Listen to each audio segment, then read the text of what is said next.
Olá,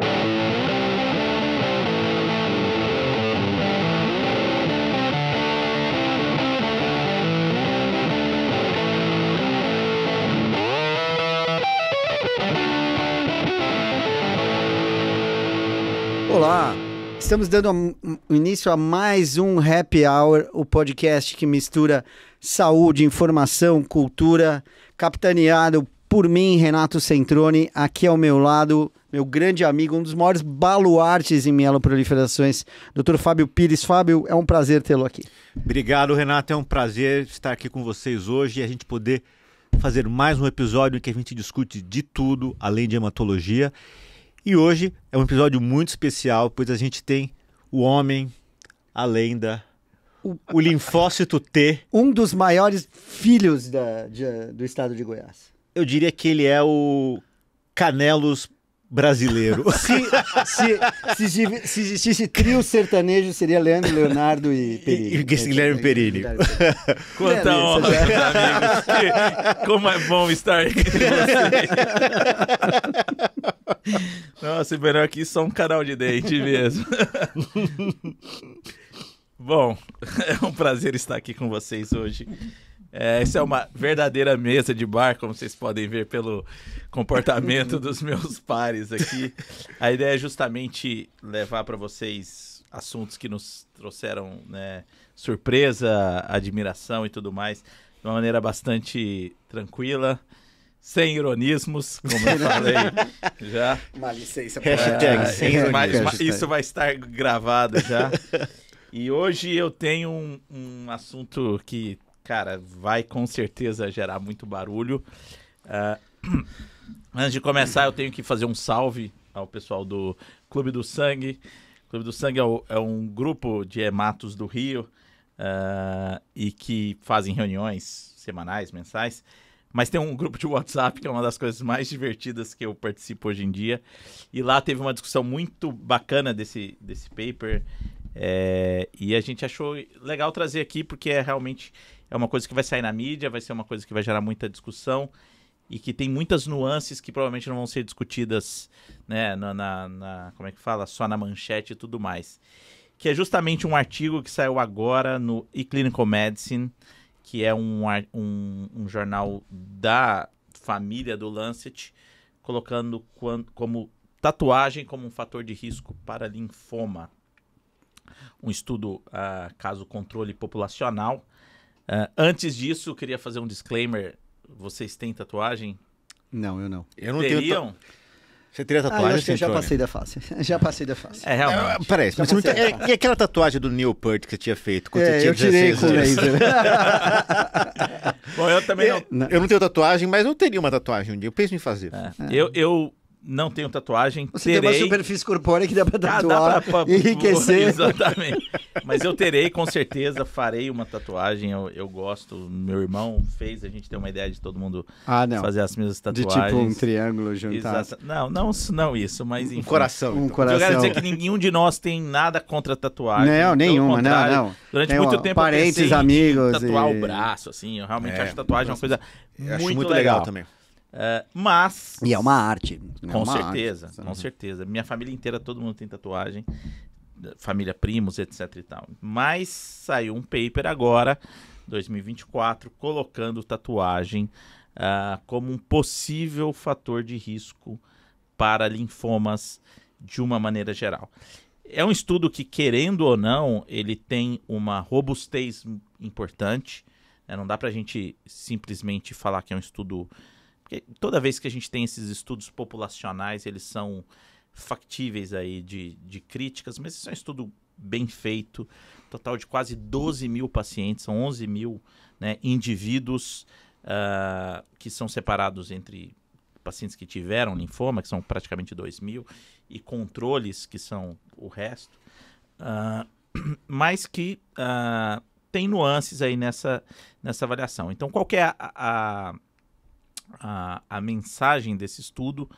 É que possivelmente, e aqui eu quero reforçar isso, possivelmente há um aumento de risco de linfoma em pacientes que foram submetidos à tatuagem. Isso tem que ser muito bem destrinchado, porque, de novo, o número de pacientes tatuados vem crescendo, é uma coisa que foi muito mais aceita recentemente, né? Sim, uma coisa que tá antigamente muito era mais exatamente, era mais fringe, tabu e tudo mais. Uhum. E hoje em dia é uma coisa praticamente corriqueira uma pessoa fazer uma tatuagem.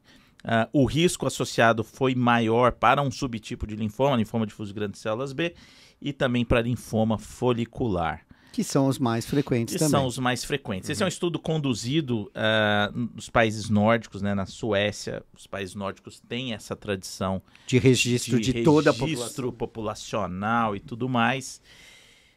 E aí, o que faremos com essa informação? Eu acho isso tudo muito interessante. O que eu fico me perguntando é: o risco relativo é aumentado, porém a diferença em termos absolutos ela é pequena. Ela é pequena. Muitíssimo. E quando você fala de estudos populacionais, qualquer diferença você consegue às vezes um p-valor muito baixo que falar então essa diferença deve existir. Então eu fico me perguntando, será que é uma coisa que a gente deveria realmente se preocupar ou é algo... eu fico na dúvida em termos do estudo, e acho que depois a gente vai deixar na DM o próprio, né, o link de acesso ao paper, porque acho que isso é importante, a ideia não é a gente destrinchar tudo, mas tem que ver se há uma diferença populacional, né? Ou seja, há uma relação, e acho que o Guilherme vai citar, do período da tatuagem até o aparecimento do linfoma. Não fica claro, obviamente, qual seria o mecanismo, dado que linfoma podem ter alguns fatores, seja infecções conhecidas, H. pylori, HIV, podem estar relacionadas com aumento de fatores confundidores, de incidência, né? Fatores confundidores de incidência, não, e relacionados mesmo com linfoma, né? Mas esse seria um fator não causa-efeito tão clara, né? Ou seja, você colocar um pigmento abaixo da pele e isso alterar o sistema imunológico. Então a gente não tem uma relação causa-efeito esclarecida. É um estudo populacional, como você disse. Não, mas eu acho que a ideia do paper foi... Lembra daquela história do linfonodo sentinela do melanoma? Que o cara... Não sei se vocês lembram disso, que não sei se nem faz hoje melanoma. Às vezes uma coisa que era feita, não sei se é feito ainda, melanoma é um câncer de pele, para quem não está assistindo e não sabe. Que, às vezes você precisa saber se o melanoma, se a célula do melanoma escapou e foi parar num gânglio. Então o que eles faziam? Eles injetavam uma espécie de uma substância ao redor do melanoma e aí eles viam se esse marcador aparecia nos gânglios. E acho que essa é a ideia do trabalho. Se você pigmenta a pele, os corantes eles vão ser capturados e vão acabar indo parar nos gânglios das pessoas, da pessoa. E esses corantes que são usados nas tatuagens, eles podem conter substâncias químicas que podem ser... E lembrar que estímulo antigênico é uma coisa claramente descrita em linfoma. Sempre pode H. ser, pylori nos linfomas de estômago, seja malte, seja difuso. Os linfomas de prótese mamária, que também são estímulo. Então, tem vários linfomas que existem, linfomas relacionados a hepatite C, por exemplo, linfoma da zona marginal. Existe uma relação entre estímulo antigênico constante ou contínuo e surgimento de mutações e, posteriormente, surgimento de linfoma. A dúvida é, será que isto, baseado num estudo populacional... Que eram quantos... Acho que é importante você falar o número de pacientes... Eram em torno de 12 mil, 11 mil e alguma coisinha, que é um número bastante alto. É uma minoria de pacientes que morreram, e a gente, obviamente, tem essas informações, mas falta... De novo, o que a gente discutiu anteriormente. Isso é um estudo que levanta uma hipótese. Essa hipótese tem que ser amplamente confirmada. Eu queria fazer uma consideração, porque exposição a produtos químicos, vejam, tem corantes em pintura de cabelo, você tem pessoas que trabalham em áreas de exposição química, obviamente com uso de equipamentos de proteção. Não é a típica relação. Estão mais relacionadas a outras patologias oncomatológicas do que linfoma, né? Médio porque tintura de cabelo tem um estudo clássico que relaciona com linfoma. Mas é interessante que só relaciona a tintura para cabelo escuro, então se quiser fazer foi descoberto, luzes, você pode fazer mas se luzes, você fica com à esse seu vontade. cabelo aí que você fez, há uma incidência maior? Cabelo não é a minha assim? área, com certeza. Eu vou ficar na tatuagem. Isso que vocês estão vendo é uma montagem. Então, assim, tintura de cabelo já foi relacionado com linfoma. Para linfoma, em especial linfoma folicular, somente para tinturas escuras. Mas, de novo, a gente tem que tomar muito cuidado, porque isso sai na mídia como assim, tatuagem está relacionada a linfoma. E isso, muitas das vezes, qual que é o grande problema que eu vejo nisso? É para o paciente que, sei lá, tem um linfoma e começa a sentir culpa. Poxa, tatuagem. eu fiz uma tatuagem. Será que é por causa disso que eu tô doente? Ou eu fiz tatuagem recente, depois eu tive um linfoma, a culpa é minha. Eu acho que isso é uma das coisas mais difíceis que a gente tem em oncologia, é que muitas vezes o paciente quer achar uma culpa, ele fala, nossa, por que eu mereço isso? O que eu fiz de errado? Todo mundo já ouviu isso. E Perini, isso é importante colocar, veja, isso aí não é ainda absoluto, é um estudo. Não, é um estudo. Tá? Então não é uma conduta de falar assim, poxa, mas o médico não avisou que eu não podia fazer tatuagem, ou por que não tem uma... Veja, é um estudo novo, ele termina um artigo falando que há necessidade urgente de estudos epidemiológicos mais amplos, né? Exatamente. E é importante, nisso que você está falando, esse estudo, o desenho desse estudo, ele é um estudo caso controle. Caso controle. Ou seja, ele é um estudo em que a gente mediu a exposição, no caso, tatuagem, e o desfecho, linfoma, ao mesmo tempo. É um estudo epidemiológico, caso você fazer caso controle numa população, num registro populacional sueco, é um tipo de estudo excelente, é um estudo robusto. Só qual que é o gold standard para estudo epidemiológico? Estudo de corte. E que você mede a exposição primeiro, ou seja, você pega um monte de gente, vê quem tem e quem não tem tatuagem, segue essas pessoas durante muito tempo, e aí vê se quem tem tatuagem desenvolve mais linfoma do que quem não tem tatuagem. Esse é o padrão ouro. Qual que é o problema desse estudo? Ele é caro e demora. Mas agora que foi aberta a caixa de Pandora, não tem jeito. A gente vai ter que fazer um estudo desse. E permite uma coisa retrospectiva também, eu acho. Sim. Não sei se vocês acham.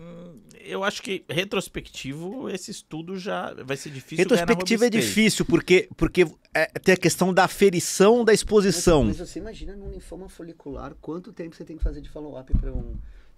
e outra... Não, muito tempo. Tem um número de tatuagens, mas você imaginar que aumentou a incidência, eu não lembro disso no artigo, de ter mais linfoma folicular em jovem, por exemplo, ou caso não tem. Isso que não tem. O número de tatuagens também, que seria também uma coisa... Também não tem a ver com tem a ver com a superfície. De novo, gente, isso é um estudo de registro, obviamente, claramente a qualidade do dado pelo tamanho da tatuagem é uma coisa que merece um grão de sal, assim a gente fala, né? Não take it a grain of salt. Exatamente. Então, assim... Mas o quanto foi não teve diferença, não teve diferença. Mas antes disso, eu queria que... Pires, você que é o nosso gênio da mesa, né? Eu diria... Por favor, destrinche um pouco mais essa parte estatística de uma maneira, obviamente, simples para todo mundo que está ouvindo. Como que foi feito essa análise, como que foi feito esta correlação? Esta correlação. Então, o que eles fizeram, primeiramente, eles fizeram um tipo de análise que chama-se... Tem um nome complicado, é gráfico direto acíclico, ou em inglês é DAG, que é a sigla para gráfico direto acíclico em inglês. Que eles fizeram para quê? Você tem o desfecho, você tem a exposição, e aí você traça uma seta indo da exposição para o desfecho. Qual que é a exposição? Linfoma. Qual que é o desfecho? Qual que é a exposição? Tatuagem. Qual que é o desfecho? Linfoma. E aí você faz esse tipo de desenho para começar a desenhar, para avaliar o que poderia ser fatores de confusão, outras variáveis que poderiam afetar, confundir a sua análise, por exemplo, nível educacional, se o paciente é imunossuprimido ou não. E aí, tentar ver quais variáveis você deveria controlar ou parear no seu estudo. E aí eles fizeram 2 tipos de análises estatísticas. Uma análise, como o desfecho era um desfecho binário, tem ou não tem linfoma, quando você tem um desfecho binário, você faz um tipo de análise estatística que chama-se regressão logística, que você vai tentar definir quais variáveis predispõem a ter aquela variável binária, ter ou não ter linfoma. E aí eles fizeram 2 tipos de regressão logística. Isso é legal. Uma condicional, que é o quê? Eles parearam os casos, então assim, eu tenho um caso, e aí eles ficaram pegando controles semelhantes para fazer ou seja, foi pareado o caso-controle, assim, eu tenho um paciente que tem, sei lá, um homem que tem tantos anos e é imunossuprimido. Eles foram procurar outros homens com mesma idade, imunossuprimidos, para criar um grupinho ali semelhante, que só diferenciavam pela presença, desenvolvimento ou não de linfoma. E fizeram também uma outra análise, uma outra regressão logística não condicional, em que eles incluíram todo mundo. E nas duas, mostrou-se um risco, a razão de chances aumentada para o cara desenvolver linfoma. Você tem a proporção? Tem, Devo ter aqui, peraí, deixa eu abrir aqui. Porque era uma proporção... É uma coisa 1,20 a razão de era uma chances. coisa, era uma Você tá razão... falando dessa parte aí, fala um pouco dessa questão do risco relativo. Que às vezes vai sair na notícia assim, né? Vai aumentar em 20%. O risco é 20% maior, porque é um risco relativo de 1,21. Isso, exatamente. Mas quando a gente vai para o número absoluto, é completamente diferente. É completamente A gente diferente. está falando de 21% nos casos e 18% para os controles. Então, assim, explica esse conceito Por exemplo, de a gente risco tem um número relativo. estatístico, dado que é um estudo sem corte, né? Se essa variável, eu sinto a conclusão do estudo e a análise estatística trazendo a necessidade de um estudo epidemiológico maior, apesar de ter um número bastante expressivo, e acho que podem ter 2 metodologias, porque eu não me sinto confiante de bater o martelo e falar só aqui, não. Mas acho que ninguém. Ninguém, não. Ninguém tá confiante. Mas acho que isso é importante para quem assiste. Exatamente. Fala, peraí, vocês estão discutindo isso, estamos discutindo estatística de uma maneira complexa, então quer dizer que realmente aumenta. Veja, o registro sueco é um registro extremamente confiável, é um sistema de saúde que o paciente tem informações, não só o histórico médico inteiro desses pacientes é acessível, acho que por isso que essa é uma informação importante, porque esses pacientes poderiam ter outros fatores predisponentes. A faixa etária é um aspecto importante, principalmente quando a gente fala do linfoma folicular. Como é que você vê essa variável, mesmo nesse número de Então, acho que casos? são 2 pontos. Assim. Primeiramente, respondendo o que o Guilherme falou. Risco relativo. Risco relativo é uma variável que, em geral, a gente mede em estudos de corte. Quando a gente faz um estudo caso-controle, a variável que a gente mede é a razão de chances, que é o famoso odds ratio. Odds ratio. Só que o odds ratio de um estudo caso-controle feito com um grupo de pacientes, um caso-controle com uma corte primária, que é o grupo, um grupo grande de pacientes, em que você está avaliando um desfecho raro, linfoma, o odds ratio ele se aproxima muito do risco relativo. Então, daria para você estimar que o risco relativo, que ele chama de incident rate ratio, é mais ou menos parecido com o odds ratio que você consegue detectar fazendo uma regressão logística. E a questão de ser da questão relativa ou absoluta, o que é o odds ratio, a gente pensar? O odds ratio é você estar respondendo a seguinte pergunta: se eu estiver exposto a tal variável, no caso, se eu faço uma tatuagem, o quantos por cento isso vai aumentar a minha chance de ter, no caso aí, linfoma? Lembrando que a chance não é zero. A chance não é zero. Exato. Você sai de uma probabilidade basal. Qual que é a chance que aumenta de você ter linfoma? Você achou que essa análise foi bem feita da probabilidade basal populacional? Não.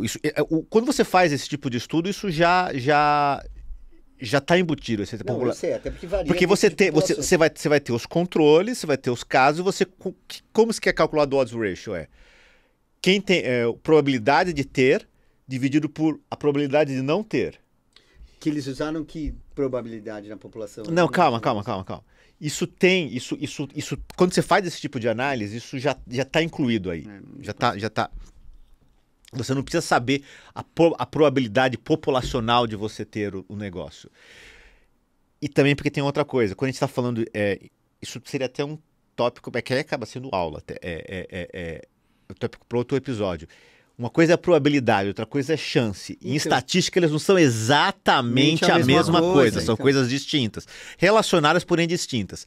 Mas voltando,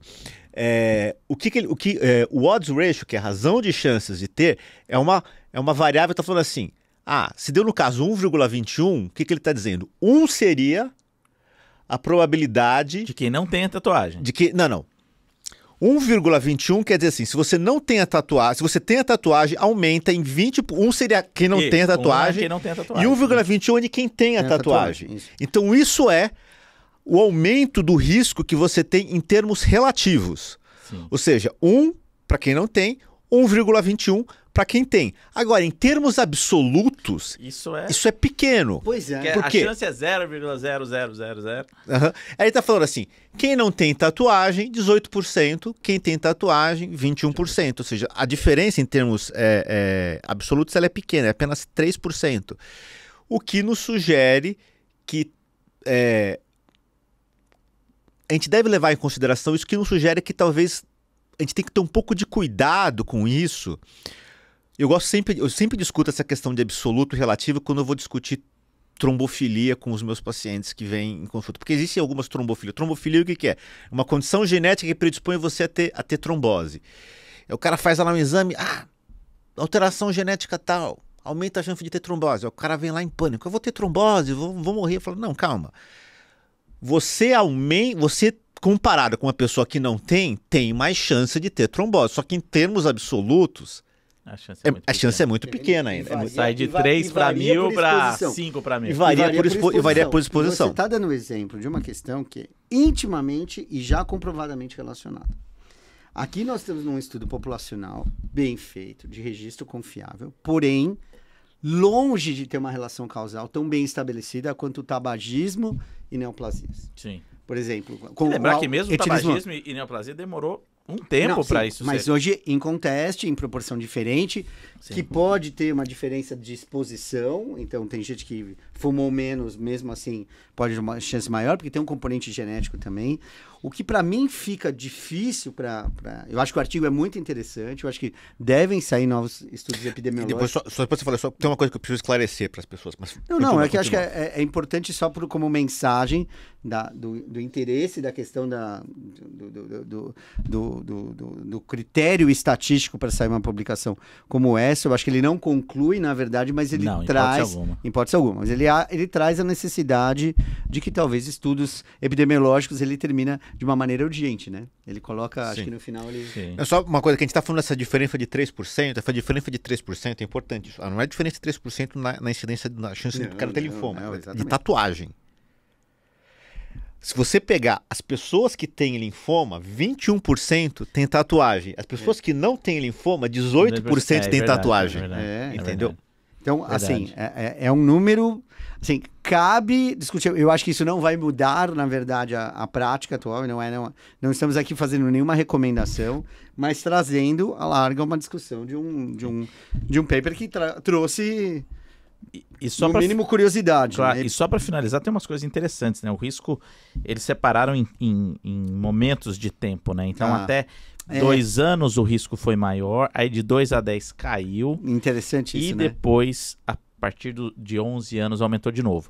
E mais uma coisa, entraram só pacientes que fizeram tatuagem entre os seus 20 a 60 anos. Então, você não colocou pacientes que fizeram tatuagem antes e nem depois. Então, acho que na maior parte dos países, não sei, né? Sim, só com autorização, enfim. Mas de qualquer maneira, assim, o que eu quero dizer é... Mas é estranho esse ato, né? Depois de... Isso vai chegar na mídia no Brasil.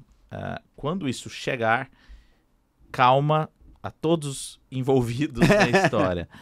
Obviamente, o mais importante dos pacientes, tenham calma, sem culpa. Você não foi a tatuagem. Não precisa fazer exame agora, exatamente. né? Interessante também, retirar a tatuagem não diminui o risco, então Parece Apesar até que aumentou o risco de alguma coisa. Mas o N é pequeno, então né, não dá pra gente bater o martelo. Então, cuidado com isso, não vai sair... Né, removendo a tatuagem, fazendo tomografia. Não vai achando que se você fez tatuagem, você está condenada a ter linfoma. Isso tem que tomar muito cuidado nessa interpretação. É um estudo que gera uma como é que fala? Uma hipótese. Tem muitas nuances nisso. Mas eu acho que a gente com certeza vai ouvir falar um pouco mais disso. Lembrando, tem vários estudos com várias outras variáveis que podem ter aumentado o risco de linfoma. Como eu falei para vocês, tintura de cabelo. Já vi um sobre alguns tipos de agrotóxico. E, infelizmente, a gente ainda não tem um dado que seja tão claro quanto uma relação causal exatamente, de toda vez importante. Que se expôs vai ter a doença. Então, calma. É um estudo super legal. Eu acho que, como uma pessoa que é bastante dedicada a linfoma, posso falar da minha parte pessoal. Se algum dia eu for fazer tatuagem, eu provavelmente não levarei esse estudo em consideração por hora. Se algum dia... Talvez a gente volte lá. Por outro lado, agora, se você está ouvindo a gente, você é um pai e está preocupado que o seu filho, a sua filha, está querendo fazer tatuagem, você sempre pode tentar dissuadi-lo disso. Persuadir, exatamente. Fala, mas peraí, tem um estudo que os caras falaram no podcast que pode causar câncer. Isso aqui, não faça tatuagem, meu filho. Automaticamente fomos odiados por todo mundo dos seus 16 aos 18 anos, hoje em dia. Bom, pessoal, vamos pro nosso tira-gosto? Acho que vamos pro tira-gosto cultural, acho que tá na hora. Hoje parece que o tira-gosto especial, hoje é isso ou não? Especial, cara. Hoje eu separei para vocês... Nós estamos falando que ano?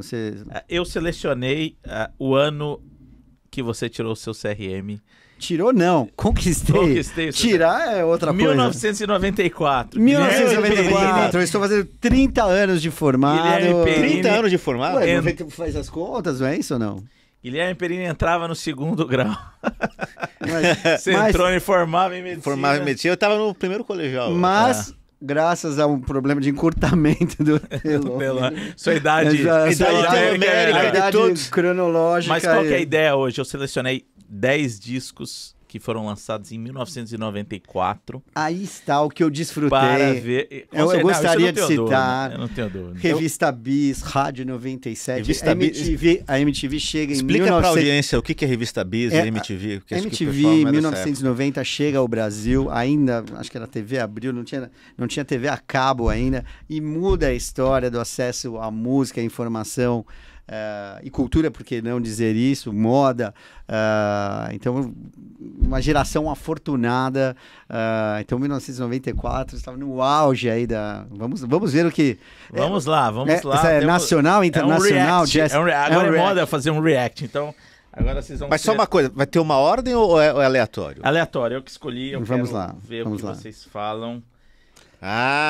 O Unplugged do Nirvana. Ok. Estamos ali vendo no Unplugged do Nirvana Dave Grohl, que a geração mais nova conhece como vocalista, fundador e guitarrista do Foo Fighters à bateria. Você não precisa dar aula de Nirvana. Não é pra aula. É um react. O que esse disco te lembra? Não, esse disco é excelente. Acho que... Cara, esse livro me lembra About a Girl, cara. About a Girl, que é do primeiro disco. Não, sim, mas... The Man Who Sold the World é o single que mais brilhou desse disco. Esse provavelmente é um dos discos que eu mais escutei na minha vida. Por quê?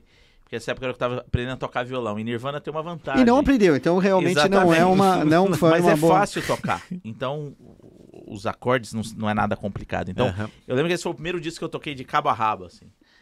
Obviamente, não era nenhum grande feito. Mas, de qualquer maneira, eu acho um bom Unplugged. Eu acho que não chega nem perto dos melhores que já tiveram. Não. Até porque mas é um bom Unplugged.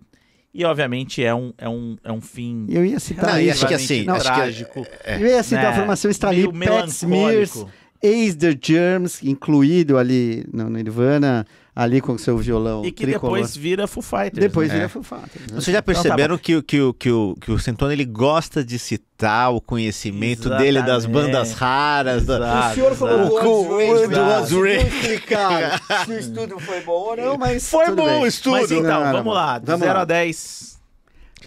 Pra esse disco eu daria uns 9. Eu adoro Nirvana. É um disco que nem você falou, lançado num ano especial. É que é difícil comparar. Eu sou mais rigoroso, eu daria um 7,5.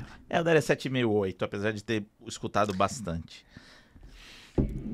Ah, esse álbum é fantástico. Fantástico. Então, Fantástico. Temple Pilots é uma banda que entra no saco do grunge, não merecido, uma banda muito mais, muito de bom. músicos muito mais competentes, os irmãos Leo ali, o guitarrista e o baixista. Eu comecei a ouvir Stone Temple Pilots com o Plush, aquele primeiro álbum dele, mas esse aí, pra mim, é o álbum que tem as melhores músicas E dele. tem uma curiosidade legal desse disco, que Interstate o Love primeiro é Song, Korn, vocês já né? viram essa entrevista, foi criado como Bossa Nova. Como Bossa Nova, isso que eu ia Bossa falar. Nova. O cara Exatamente. mostra- E a progressão de acorde é acorde. bastante interessante. Não.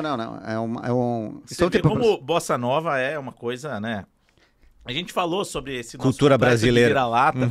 E, cara, Interstate Love Song, que é uma das músicas que Super, mais super. tocaram. Uma das Todo músicas mundo já mais tocou. bonitas que A forma tem como foi desses caras. gravada, um excelente vocalista, infelizmente dessa geração, perdemos vários, mas esse disco aí É muito tem bom. que ter nota? Eu daria um 8 aí nesse aqui. 8. Eu daria um 9 pra uns esse 8 álbum. também. Acho que é um 8. E esse aqui? Esse pra mim é o melhor álbum de 1994. Soundgarden também dessa leva, bandas de Seattle. Aliás, coloquei de propósito aqui. Qual é a melhor voz desta geração? Eu acho que dessa geração, Chris Cornell, como voz, Como talvez voz, não seja a voz. melhor banda, mas... Não, Primeiro tá bom. lugar, Chris Cornell. Segundo lugar, Ed Vedder. Não, Alice in Chains, não. Para. Calma. Não. Lennis, não. Ed Não. Vedder é melhor que a Lenny Stone, cara. Desculpa. Não. O que vocês Alguém estão falando, chama. cara? Vai Garçom, cantar traz pra o você ver. segurança, por favor. Vai aí. cantar pra você ver. Então, É só vamos lá. cantando que você vê. O que esse Super disco Unknown. lembra vocês? O que ele lembra? A música, claro. Black Hole Sun. Black Hole Sun não é... Spoonman. Fell on Black Days. Então, Spoonman... Mas Black Hole Sun talvez o maior música. E acho que é a mais famosa, eu eu não diria diria. que é um disco mais comercial, porque acho que mantém o estilo de Soundgarden, mas ele vem lá de Rusty Cage, de um som mais pesado, um vocal mais metal. My E aqui Wave, a acho que gente esse tem desse o álbum Chris também. Cornell, como você falou, Spoonman é uma música sensacional, batera fantástico, acho que a banda é... Assim, esse incrível. álbum é um álbum que, na minha opinião, não tem uma música ruim. Se você ouvir ele do começo ao fim, eu acho que ele é ele é um muito 9, bom. eu acho que ele é um 9. Esse é um Pra mim é excelente 10 álbum. esse aí. E aí eu venho, obviamente, Jar of Flies. Jar of Jar of Flies do Alice in Flies. Chains. Esse é muito bom. Também que na era mesma justamente época... pra essa discussão. E Maior voz. Pra mim, a maior voz. eu acho que é dele. Não, eu acho que é o Você sabe que Chris outro dia eu tava Cornell, nessa Chris discussão Cornell. com os amigos meus. Não, Chris Cornell ou Len Stanley? Não entendi. Lance Stanley, essa é a discussão, Não, porque não tem outro que chega perto. Não, eu acho que o Ed Vedder... Não, Ed Vedder sim, mas eu acho que... Não, cara, não. Desculpa. Mas assim, ó, eu tava nessa discussão com os amigos meus e eles estavam falando, você tá falando isso pra ser diferentão. Mas eu fui ver várias análises e eu peguei, inclusive, uma análise de um cara que é cantor, tal, não sei o que, ele falando que como é que fala? O range vocal Do alcance vocal do Lenny Stanley. é maior. Vi a dificuldade E que eles que tiveram pra arrumar um exatamente. vocalista pra cantar. E nas performances ao vivo, o Lance Stanley vai melhor que o Chris Cornell. Que coisava um pouco. E De aí qualquer maneira, são maravilhosos. Esse disco, pra mim, é muito triste, porque já é a fase totalmente dark do muito Alice in Chains. dark. Talvez a minha banda predileta do grunge, que eles já não conseguiam nem mais fazer o disco, né? Esse disco não é um LP, ele é um EP. Um É um EP. EP. Tem poucas Seis músicas, Cinco né? ou seis músicas, Exatamente. Tem, obviamente, a Stay Away, que é Stay sensacional. Tem Nutshell, que eu acho maravilhosa. E tem a melhor bateria. E você, como um baterista... Tipo o Woody, né? Porque o Woody... Não, o Woody não é desse disco. Não, No não é. Excuse, A melhor né? música é No Excuse, claro, pelo amor de Deus. Mas posso te falar? Não, o Woody eu acho uma bateria melhor. Não é o melhor álbum do Alice in Chains. Eu gosto do Facelift, Dirt é o o melhor primeiro. O álbum. Dirt, Sim, claro. eu acho que sim, mais maduro. E tem que valer a pena ser velho. Eu vi Alice in Chains na turnê do Facelift aqui no Brasil, no Hollywood Rock. Sensacional. Muito bom. Achei alguma Tocando coisa antes que me faz ter inveja valeu. de você. É verdade. Chili Peppers. É verdade. Mas Assiste tem mais Alice uma in Chains coisa ao que eu vivo. fiz de propósito, vocês não perceberam. O Centrone quase pegou. Os primeiros 4 discos, Não, são tudo- nós perdemos todos os E vocalistas. aí, Kurt Para- Cobain, Kurt Cobain, Kurt Cobain, Chris Cornell, Len Stanley, Len Stanley e o... Caramba, como é que chamava o do Stone Temple Pilots?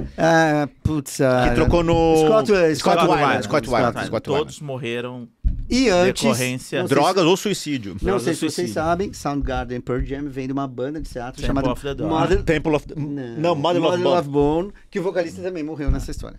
Então, assim, é uma... a gente é de uma Não, geração... mas Temple of the Dog era uma banda que tinha Depois, que tinha os dois é. juntos, os Mas- dois. Mas você vê, como a nossa geração, né? Eu falo aqui eu e o Pires. É, sim. que assistiram a Mas a Sandy nossa Júnior ao vivo. geração, como, assim, os anos 90 foram dizimados Sim. Por pela droga não? e pela Pela droga, doença terror, opiácea. terror. Isso é realmente um terror. Não, é uma E o último que a doença- gente perdeu foi o Chris Cornell, né? Que Chris Cornell morreu Sim, já se bem mais suicidou, velho. mais velho, suicidou é. bem mais velho. É. Depois de ter passado por muitas outras bandas. Mas enfim, adoro esse disco. Mas apesar de discos ser curto. excelentes do Não, mesmo muito ano. bom, cara. Coisa- Assim, Não, você não calma, escolheu. calma que nem começou, bicho. Porque agora a gente vem com esse. Beast Boys, You Communication. Cara, ok. eu gosto de Beast Boys, mas não tanto. Ponto. Esse é um uma disco que eu banda. escutei bastante, eu adorava. Beastie Boys. Esse time, assim, dentro dessa... Beast Boys tem um nome, né? Tem um hall da fama do rap, onde está lá. Eu acho que tem discos melhores. Acho que o Pose Boutique é o melhor. Mas, enfim, acho que Mas tem, esse. tem Sabotage ali. Eu acho que Sabotage esse é bom. trouxe, É. talvez, provavelmente, o Beastie Boys pra um. Tirando, né? o Eles Will Communicate. tocam ainda O nesse... License to Will tem No Sleep to Brooklyn, que foi talvez Sim, a música vários- mais famosa. Mas esse colocou ele. Era a época da MTV, saiu Sabotage nessa Sabotage, música. eles tocavam, enfim. E aí acho depois que eles foram com o Intergalactic e tudo mais, então eles ficaram mais mainstream, né? Então. Os clipes mudaram também. Muito, acho que cara. é... Os clipes de Sabotagem é sensacional. Os caras meio bigodão, assim, né? No CD, Não, era sensacional. não sei se é Sure Shot, Sure né? Shot, É, era que sensacional. é Eles um fazendo clipe meio- sensacional. exatamente. Isso é bom, é bom. Infelizmente, um dos caras do Beastie Boys morreu também. Morreu, né? Morreu de câncer de... o MCA, morreu, Morreu é. de, acho que um câncer de garganta, Garganta. também. Coisa triste, enfim. Uma banda, puta banda boa, mas infelizmente não veremos mais. E aí vem... Pearl Jam, Pearl você Jam. levou Pearl todos Jam. para os Estados Unidos, não tem nenhum em inglês ainda, Não, por vai enquanto. chegar, vai chegar, Cara, vai eu chegar. gosto de Vitality, mas não é o Não é o melhor do- melhor álbum. não é o do- melhor não é álbum nem de de perto, Nem de vai, perto. vamos falar a verdade. Eu Eu acho go- que eu gosto tem... muito Não, do tem Better Man, tem que é Better muito Man. Tem boa. Better Man, tem Better Man. Não, mas tem outra Better Man. música. Spin Black Circle, a música que eu gosto. Tem umas músicas meio malucas, mas assim, é um álbum que acho que eu conhecia Versus e o Ten, e aí quando veio esse álbum, na época foi um pouco um letdown. Falei, pô, o que os caras estão fazendo? Deu uma... assim? Não, ele mudou mesmo, as guitarras tiraram um pouco o peso, ele fica um pouco mais folk em alguns... Eu compartilho com o Pires, cara. Isso foi meio que uma decepção pra gente, assim. Porque Aham. o Pearl Jam Não, mas tava acho- numa... Tipo assim, era de porrada atrás de porrada, e É, vai to- não, Perini, na verdade, assim, dois guitarristas, Sepultura Ten, é um disco cheio de energia, os clipes mostram isso. Não, as depois músicas Animal, do Verso são músicas que pesadas, ficaram né? até Alive. Rearview Mirror, a banda. Rearview Mirror. Valdez, você já viu Valdez? Tocou Rearview Viu Mirror. o Valdez, não sei. Acho que a Alive, assim, segunda. a Live Depois que o primeiro baterista saiu, a banda deu uma Uma decaída. Nunca Foi nem uma gravou. queda na... Nunca nem gravou. Mas enfim, é um disco que saiu nesse ano também, mas de novo, eu acho aqui eu daria um 4. E aí chama a atenção eu que a daria um banda, cinco, é. a banda até hoje produz e produz bem. Então lançando disco você tá esse vendo ano, o é. ano, então você tá vendo o ano, nisso a Alice in Chains só desceu a ladeira. Eu acho que o Pearl O- Jam é uma das poucas bandas do grunge que duraram. conseguiu escapar da que você Da estava questão de mencionando, drogas. da questão de drogas E ele teve suicídio. problemas também, né? O Ed sim. Vedder sobreviveu ao... Esse eu coloquei em sua homenagem. A R.E.M., cara, é uma das bandas que mudou a minha vida. Sem dúvida, não Fala pelo um pouco pra monstro. gente sobre... Vamos lá. Eu gosto de R.E.M., eu conheço, mas R.E.M. assim... Banda de Alpha... É de Athens. Geórgia, da mesma Geórgia. cidade do B-52s.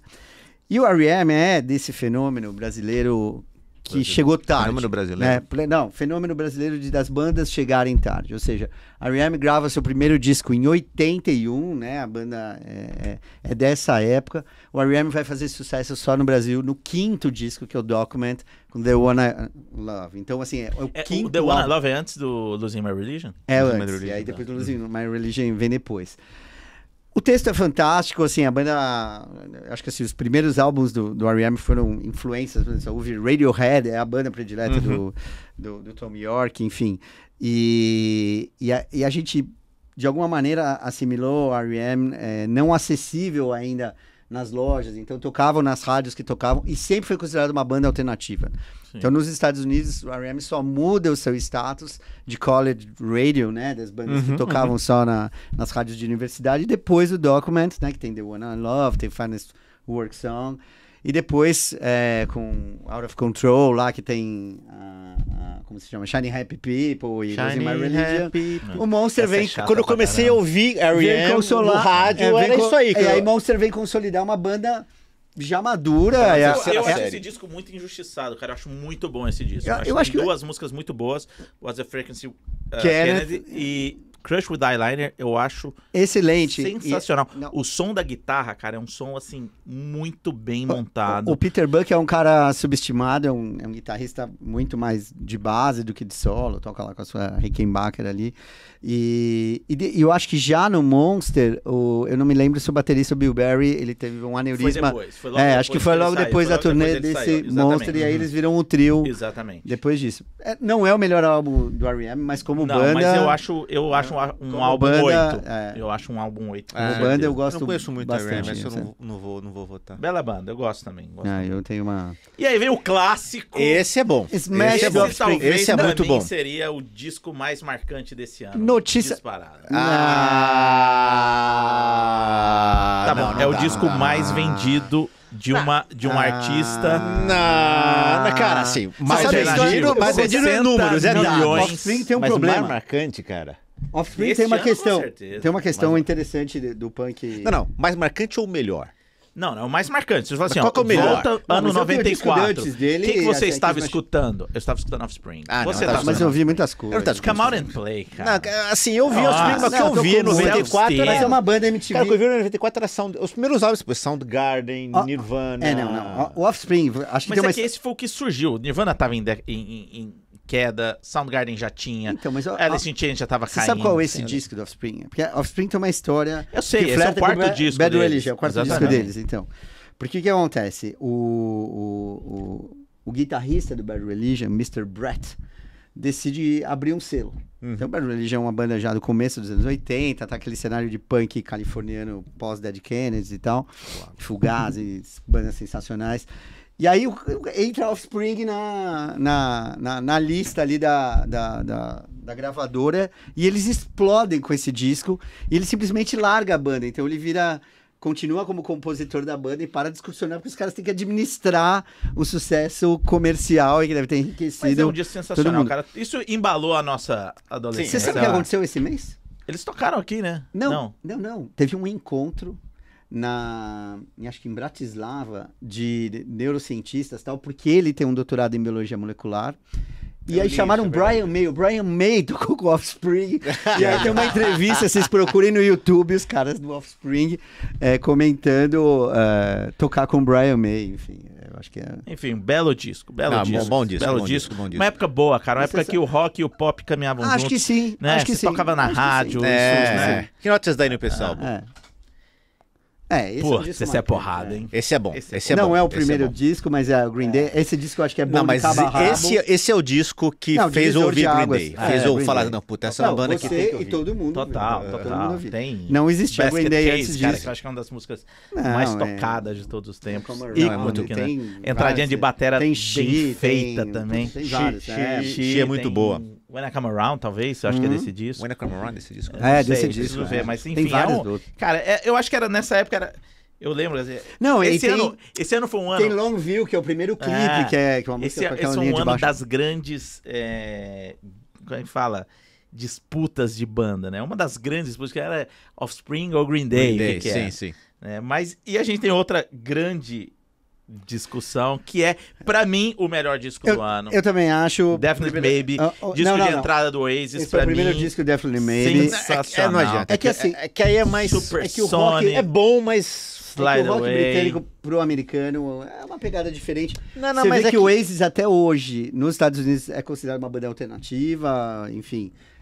E na Inglaterra... Na verdade é que eu gosto de bandas um pouco mais pesadas que vocês, então por isso que... Não, pra eu mim, gosto de banda nunca- pesada não, também, mas nunca vai mas ser o eu- melhor álbum de 1994. Não, pra mim, assim, ó, quando acho eu ele falo melhor, não é, obviamente, o melhor tecnicamente, mas é o disco Não, que, o dia que você mais eu gosta. fecho o olho e falo, caraca, Não, tem eu várias tava músicas escutando boas. isso. Esse Tem. eu tava escutando muito, cara. Mas o Morning Glory, que é o segundo, também é excelente, mas o Oasis, com Supersonic, estoura na MTV, Estoura. a banda ainda... Batera logo sai, porque é realmente muito mal músico, é mal E gravada a bateria. banda é caos, né? Isso aqui. É, Dois caos irmãos que se familiar, odeiam. Dois irmãos que se odeiam. Uma pena, freudiano. cara. Essa é uma banda que eu tenho Mas- alguma esperança que eles voltem a tocar. Eu já fui num show deles. Não, é uma Eu fui no banda... show deles uma vez Acho que os também. dois juntos Mas- vão muito mas bem. eu realmente o gostaria baixista, de o vê-los. baixista e o guitarrista lá atrás foram trocados depois, enfim, então tiveram várias formações. Mas eu realmente acho esse disco muito, muito bom, Eu cara. acho Eu gosto bastante. Tem Live Forever ali também. E, obviamente, coloquei aqui algumas... Várias boas menções honrosas. Boas menções honrosas. Primeiro disco do Weezer ali é o álbum azul. Buddy Holly, Buddy que é a música Holly, que deixou eles clássico. conhecidos. Não, e Sane Soul, que é ele tomando um todinho lá numa cozinha. Jeff Buckley, Jeff uma versão Buckley maravilhosa de... morreu jovem Aleluia, também, morreu né? afogado, Morreu cara. jovem. Morreu afogado. Não, e o num pai lago. morreu jovem, né? Tim Buckley morreu jovem também. Puta de um guitarrista, infelizmente, uma carreira... Horrível. Hole não... Não, Hole eu adoro, cara. Sensacional Mas, esse disco. esse disco é muito bom, cara. Doll Parts tem Tem, muita coisa boa. Não, esse disco tem várias músicas. Tem aquela... Tô tentando lembrar o nome, que é uma que... Mas não tem aquela do Malibu, Superstar. Malibu não é daí. Não é o que tem Malibu. Não, Malibu é depois. Malibu é depois. Que é o Malibu é Celebrity depois. Skin. Aqui tem Doll Parts, que é meio que uma menção ao Kurt Cobain aí. Como... Não, Live Through This, ó, músicas boas. Aí, Violet, Miss World, Plump, todas essas músicas são muito boas. Esse, depois do disco do Malibu, é pra mim o melhor disco do Hole. E dessa lista, pra mim, é o melhor disco que tem desses Bush seis aqui. é um semi-Nirvana ou não? Esse aqui é o... Não, Bush é primeiro- bom, Bush é bom, esse é maravilhoso, é bem mas é bom. bom, É. mas é bom. É mais pop, o cara era mais... Agora, esse álbum aqui, eu tenho uma coisa... Cranberries. Quem gostava muito dessa banda era minha irmã. Foi quando ela começou a ouvir música. Esse é o segundo do Cranberries. E aí ela ouvia esse álbum direto, então tem... Tem assim, Ode eu to My nunca, Family. nunca, Começa com o To My Family, tem Zombie, tem... Não é uma banda que eu nunca ouvi, mas toda vez que eu ouço hoje, traz memórias afetivas dessa época, 94, que a gente falou. É um álbum que... Cranberries é uma banda que eu... Que a vocalista já também não está conosco mais. Inclusive, Né? que eu gosto bastante. Mais uma que não tá entre nós. Acho que overdose, talvez? Acho Ela que morreu num hotel, não revelaram. Foi exatamente. assim. E eu E as adoro letras, live. e as Eu letras... gosto de live suspeito. também, Eu cara, adoro eu gosto de live. Esse é o disco segundo. Esse é bom, esse é muito Frank bom, Capra é o muito bom. segundo live. Tem Eu Alone, tem Selling the Drama. Selling the Drama. E eu vou te falar, o live eu assisti... Lightning Crashes, maravilhosa. Lightning Crashes, maravilhoso. São 3 acordes, mas é maravilhoso. E live eu assisti... Olha as coisas que faziam no Festival do Brasil. Antes do Sepultura. Num show... Antes do Sepultura. Meu, Live Sepultura. Live Sepultura é uma... era o headliner, assim. Live é uma banda... Que você festival fala... foi esse que você viu? Desses... Não era Hollywood Rock, era Não, um desses Rock in Rio. aqui. Foi no Morumbi. Não. Deve ter sido Monster Live, Rock, alguma coisa. alguma coisa assim. O Live, cara, é uma banda tipo Man at Work, você fala assim, que tem um sucesso no Brasil inexplicável, assim. O primeiro disco, Mental Jury, tocou pra caramba, esse aqui também, e na MTV também. E talvez um sucesso maior aqui no Brasil do que na Europa, por exemplo, com Não, certeza. eu acho uma banda com bastante O Ed sucesso. Kowalski tem uma puta voz, eu acho um vocalista Total. excelente, cara. A banda completamente Não, fragmentada, baixista brigada. bom também. Cara, Pain Lies on the Riverside. Sai, E é uma banda, cara, eu já toquei Operation algumas Spirit, músicas. Operation Spirit, Eu já toquei algumas músicas em banda. É uma banda difícil de tocar, cara. Assim, você fazer... O baterista é tocar- criativo, não é baterista uma criativo, virtuosa, mas é a linha de criativo. baixo é pesado, o vocal é difícil. Eu acho Então, assim, é boa uma banda que tem uma qualidade muito grande. Mas você vê, né? Puta ano, 1994. Né? Foi um ano bom, cara. Ainda Muito coloquei- bom, cara. Grava esse disco e volta pra Harvard. O cara vocalista. o cara E do- sabe por que ele do chama Weezer. Rivers como? Por quê? Porque o pai dele, ele nasceu em 1970. Aí ele falou numa reportagem recente. É por causa do Rivelino e um jogador chamado Riva, da Itália, na final de 70. 70. Então, momentos de Momento palestrinha, palestrinha, momento E palestrinha eu obviamente, inútil. esqueci de colocar aí também o disco do Blur, né? Que Park também, Life. Park Sim, sim. Life saiu Muito esse bom. ano. Não, E aí, Park de Life novo, voltamos às grandes disputas. Blur Oasis. Blur Oasis. Vamos lá, pra encerrar, conta na mesa. Nossa. Uma palavra, Blur Oasis. Eu sou Blur ainda. Oasis. Oasis, cara. 2 a 1. Mas Qual eu que era a sou outra que eu tinha falado? Da Green Day ou Offspring? Green Day Offspring. Green Day. Green Day. Green Day. Perdeu? Green Day. Ah, Green Day, 3 a Green 0. Day. Então é isso, Olha ali, pessoal. Com isso... E vamos uma homenagem participação especial. Chega aqui. Renato. Não, Tu ou Rush, Renato? Olha aí, o Renatão. Renato é o Tu- nosso tu- manager aqui. Vamos lá. Ele não vai votar nem o Green Day? Blur Oasis. Blur ou Oasis? Acho que ele vai de Oasis. Vou de Oasis. É, Aí, boa. que Blur é mais... Green Day Offspring. É dif- E Alice in Chains ou Soundgarden? Alice in Chains. Tá contratado. Mandou bem, Renatão. Não, só podia ser Renato, mandou Bom, bem. pessoal, com isso. Obrigado. Fechamos Vamos lá, a até a conta. próxima. Muito obrigado. Só deixar um disclaimer importante. Todas as opiniões emitidas são de nossa responsabilidade e de não dos hospitais e das clínicas onde nós trabalhamos. Obrigado a todos. Inclusive a opinião de quem prefere Blur a Oasis. Vai lá. Vamos lá, gente. Obrigado, até a próxima. Um abraço.